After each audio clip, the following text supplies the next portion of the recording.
క్రైస్తవుడు అంటేనే మాటలు వస్తాయి. ఒక వ్యక్తి ఎదుగుతా ఉన్నాడంటే ఆ ఎదిగదనాన్ని బట్టి చూసి వారవలేక అన్ని మాటలు వస్తూనే ఉంటాయి. రాని ఎన్ని మాటలు వస్తాయి, అన్ని మాటలు రాని. ఒక్కో మాట ఒక్క ఆశీర్వాదకరంగా మార్చబడును గాక.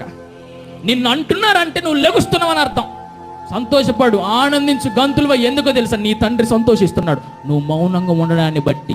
అదే నువ్వు మౌనంగా ఉండక వాడు ఒక్క మాట అని చెప్పేసి వడ్డీతో 2 మాటలు అన్నావనుకో, ఏడుస్తాడు. ఆయన ఏడిస్తే నీ వాగ్దానం నెరవేర్చబడదు, ఆయన సంతోషిస్తేనే నీ వాగ్దానం నెరవేర్చబడుతుంది. ఎన్ని మాటలు? నొప్పించే మాటలు, కత్తిపోటి మాటలు, ఏడిపించే మాటలు, హేళన చేసే మాటలు, కించపరిచే మాటలు, నీ మాటలు రాని. ఈ 2025వ సంవత్సరం దేవుడు నీకు మాట ఇచ్చాడంటే అది నెరవేర్చడానికే.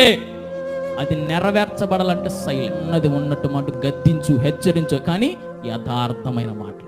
అది నెరవేర్చబడాలంటే నిన్ను బట్టి దేవుడు ఆనందించాలా. రెండోదిగా యథార్థమైన మాటలు మాట్లాడు.